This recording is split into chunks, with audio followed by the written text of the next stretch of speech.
Finish him. Beat 'em ups used to rule the world in the 90s. Arcades were enjoying a daily deluge of new contenders to the Street Fighter crown. The 32-bit console generation was born with a polygonal battle fitting for the machines that powered them. The Saturn's launch and early lead was due solely to Yu Suzuki's magnificent Virtua Fighter. Those days have faded, and even though we still see incredible titles such as Soul Calibur, Tekken or Injustice 2, they no longer command the headlines or hearts as they once did. Ubisoft have reinvented the genre with For Honor. It is not like those forefathers, but certainly has its roots in them. An historic battler is maybe not the first thought for a brand new franchise, but give credit for actually pushing new themes and not giving up on them immediately. Here we're treated to an expansion to last year's release in Marching Fire, a £25 or $40 upgrade to that title, or a complete full price digital release. We have 4 new warriors from another dynasty, and this follows the same theme with the same simple single player story element across Vikings, Knights and Samurai, which teach you the way of the warrior as they intertwine. Now, as an extra incentive to watch the video, stay tuned at the end, because thanks to Ubisoft to promote the game itself, I also have some game codes to give away across all 3 formats. That's Xbox, PS4 and PC. I've already given some away to my Patreon subscribers when this video went live, so they're slightly less available here. So please check it out and grab the code. If you can, just comment in the description below so people know when those codes have gone. Now, moving back to the game itself, and if you are buying this game, it is relatively expensive for an upgrade, and I would have hoped for that price to see a new single player element for the new Chinese Wuling Warriors, but instead we see a few more modes. Arcade is a constant series of battles that are short and consist of you working your way up the enemy count. Think of your standard pagoda battle from Mortal Kombat. A perfect arcade mode indeed. The problem with this is it does not offer much more than an offline battle mode, and you can get from the multiplayer mode specifically. Talking of that, a new breach mode is also added, which is a player versus player mode at least. Now this follows from the single player section with you protecting a battering ram as it is pushed up to the gate or defending it. My biggest issue is the mode can drag on too long, and with all the NPC enemies and some other players, it can almost feel a relief when you win or even lose. I think they should shorten this mode and maybe add in a Grand Royale standoff at the end with the last one team standing declared the winner. These all bolster the previous modes that appeared in the previous release last year and can now be played with this new fraction. Now, in a sad and constant trend in modern games, you can unlock the other characters, clothes, etc. via good old-fashioned gameplay, which add to your in-game currency. Of course, for the younger players, you can just smash mum and dad's credit card and buy them with real cash. Now, I'm not a fan of this, and I've said it multiple times, and I do miss the old style of just unlocking extra characters via completing tasks, completing the game, or cheat codes. Yeah, remember those? Now, Old Man Yells at the Cloud moment aside, the cast of warriors does allow a variety of fighting styles, which do vary between the slow, lumbering knights and heavy Vikings to the fast monk, samurai or female assassins, which balance speed and agility over brute force and strength, with its 3-pronged attack and defense mechanism allowing a great combination of battle, which is required as you move through the AI enemies and certainly when other players are online. This all plays almost identical to the base game, and the new characters offer a subtle tweak to that, which I covered in last year's release. Performance wise, it is as consistent, if not slightly more so, with the Xbox One S and X versions here I have for review, all targeting and succeeding at the 30 FPS rate, pretty much locked. Helping this out is an adaptive VSync that allows the screen to tear occasionally when the 33 millisecond frame time is missed. Now this only really happens during the real-time cutscenes, and even those are very, very rare. No concerns on that, even though a 60 FPS rate would be preferred for a fighting game. It at least keeps a near lock on that, which is the most important element for a battler.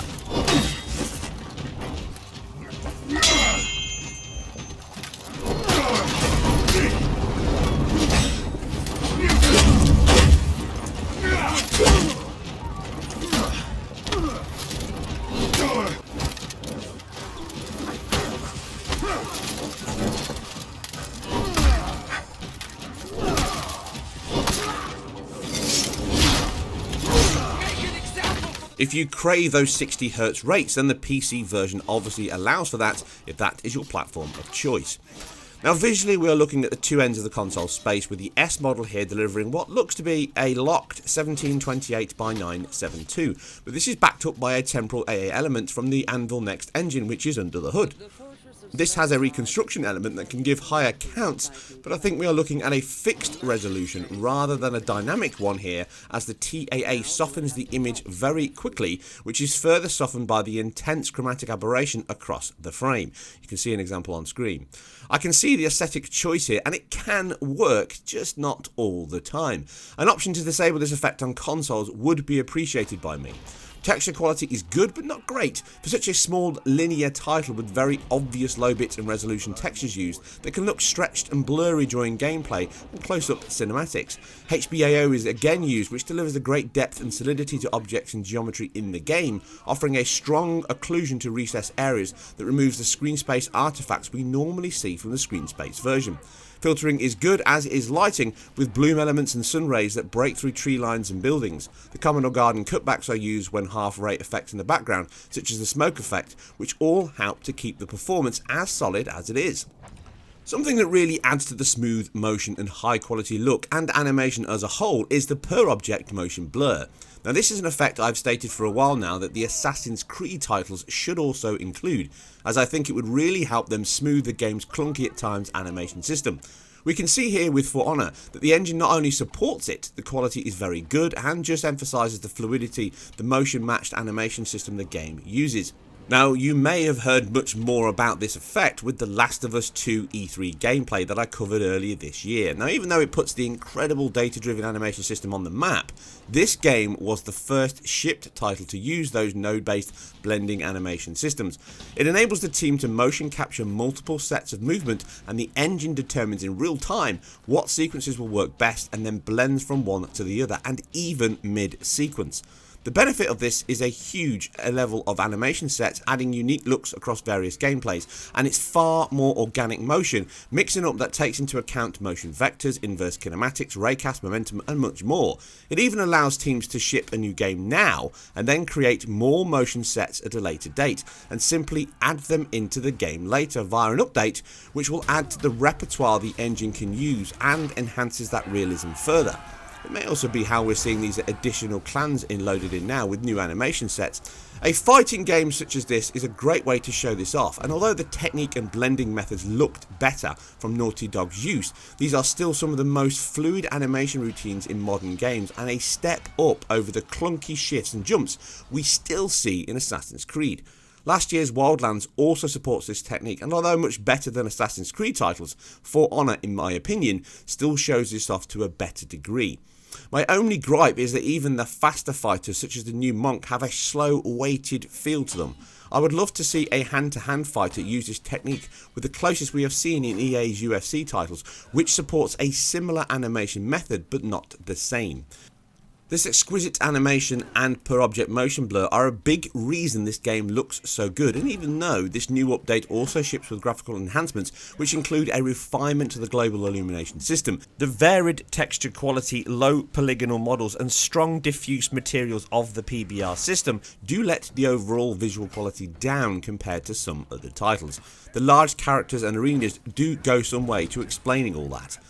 Don't misinterpret me, this is a beautiful looking game at times. Certainly with strong specular at night time in the rain it can look brilliant, but some of the weaker areas and the brighter areas can let that visual quality down slightly. But this is an online multiplayer battler and it's got to handle that and single player, so it isn't designed as a single player game alone, even though many will judge it on that level. Now the X does exactly what Microsoft designed it to do, and take the very same visual quality and effects and times it by 4, which increases over the S resolution to 3456 by 1944, which again is then covered with a temporal AA element which reconstructs the image and smooths out the breakup at the expense of sharpness.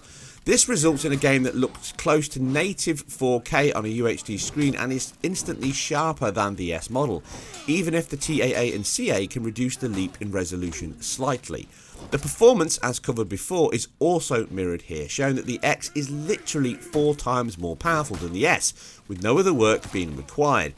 One extra welcome benefit is the fact that the Xbox One X includes screen space reflections in the title, which are missing and just use common cube maps on the Xbox One S, which is a nice boost to the visual quality overall, but I'm not seeing anything else significant above this increase. But it's good to actually raise the quality on the X with its much superior GPU. Now, I would assume that this was the most efficient use of the extra GPU and memory resource here, which is also nicely bolstered with a 4K texture pack. Now, this sadly does not resolve the low quality textures across the game. It seems to simply deliver 4K versions of them across the main characters only. Comparing the S to the X here with the texture pack installed shows off the resolution increase as much, if not more so, than the sharper textures. You still have low resolution ones appear on the X in many segments, so do not expect this pack to resolve all of those issues.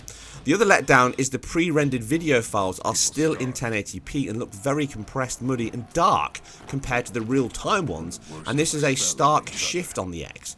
It would have been worth the effort here to re-render them in 4K at a higher bit rate and even have them as a download pack, like the textures. For those that do not care, they can choose to just skip it. Playing the night story missions really has a perfect Monty Python feel to it.